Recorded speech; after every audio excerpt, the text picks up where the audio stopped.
mengandung ancaman hukuman yang cukup berat dengan pasal yang berlapis.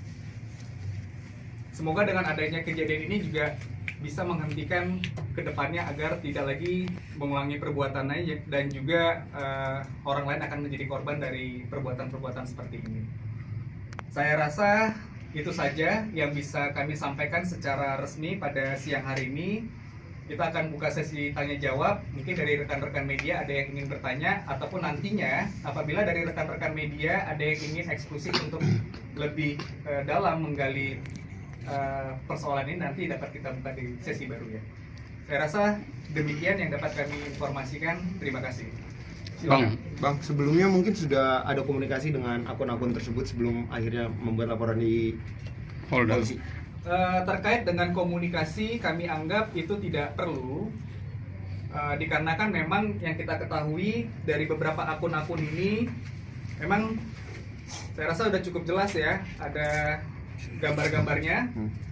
Dan terkait dengan pertanyaan apakah kami sudah melakukan upaya untuk menghubungi dari para pelaku yang sudah teridentifikasi ini, saya rasa tidak perlu, dikarenakan memang kejadian ini bukan yang pertama, karena sebelum-sebelumnya juga sudah pernah berproses secara hukum dan memang nampaknya masih belum menimbulkan efek jera, sehingga bagi kami langsung mengambil langkah hukum yang tepat agar penyelesaian dari perkara-perkara ini juga memiliki landasan yang jelas. Saya rasa seperti itu, Mas. Ada berapa akun, Bang, sama ancaman pidananya?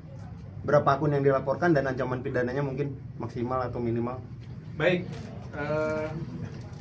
terkait dengan jumlah akun-akun tersebut yang sudah teridentifikasi sebanyak ada 6 akun, di mana 6 akun ini juga terupload dari berbagai macam platform, baik itu dari YouTube, TikTok, dan juga Instagram. Itu yang bisa saya sampaikan. Berarti total ancaman, Bang? Untuk ancamannya sendiri nanti ini dikarenakan pasal berlapis dan juga kemungkinan ada penyesuaian dari KUHP baru, sehingga nanti ancaman minimal ya, kita menyampaikan minimal itu akan diancam 5 sampai dengan 15 tahun penjara. Pasalnya dikenakan apa, Bang? Terkait dengan pasal yang digunakan dan yang kami laporkan, yang pertama itu terkait dengan adanya pencemaran nama baik, kemudian fitnah, kemudian juga ada pasal penyebaran berita bohong atau hoax ya, yang dapat menimbulkan kerugian dan kegaduhan di masyarakat. Berarti menutup pintu damai dong? Untuk saat ini terkait dengan pintu damai kami rasa sudah tertutup. Kalau ini kan dengan unggahannya Rizky Bilar semalam itu di Instagram kan nge-tag salah satu akun, Bang, ya? Iya. TM itu, apakah ada hubungannya sih, Bang, dari TM ini dengan Mbak Lesti atau mungkin Rizky Bilar itu sendiri, dan apakah TM ini termasuk salah satu akun atau oknum yang dilaporkan, Bang? Terkait dengan oknum dengan inisial TM itu tentu ini nanti kami belum bisa membuka secara keseluruhan, tetapi pada intinya akun-akun yang kami sasar ini merupakan akun-akun yang memang menyerang dari pribadi Rizky Bilar sendiri dan juga melibatkan pihak lain, karena pertimbangan kami di sini adalah terdapat beberapa pihak yang juga menjadi korban, dan korban-korban ini juga merasa tidak nyaman dan tidak etis ya ketika itu mereka dibawa-bawa di dalam isu-isu yang tidak benar ini. Tapi terkait hubungan dari TM itu sendiri dengan Tidak ada hubungannya. Tidak ada hubungan.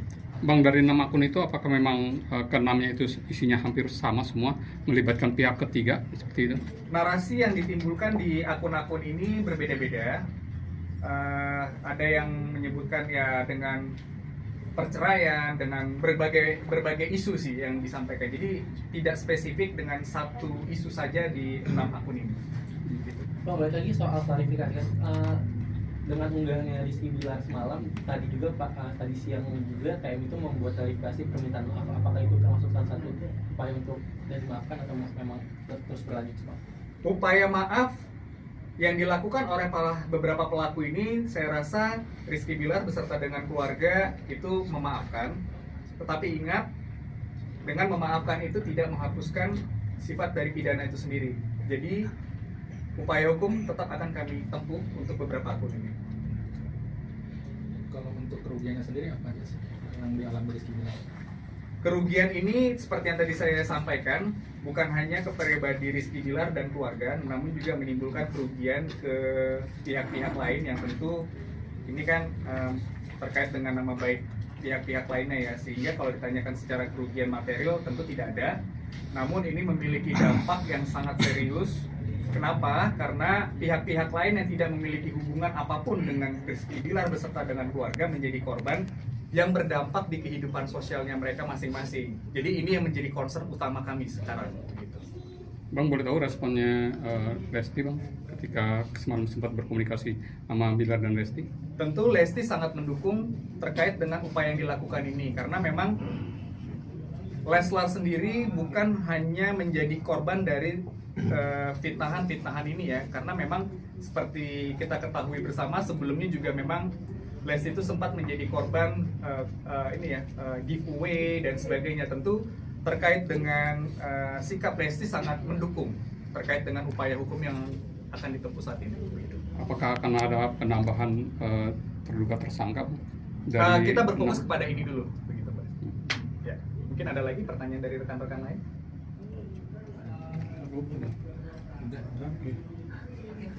Cukup? Baik, terima kasih. Selamat siang. Demikian kami sampaikan press release hari ini. Assalamualaikum warahmatullahi wabarakatuh. foto, Bang? Boleh.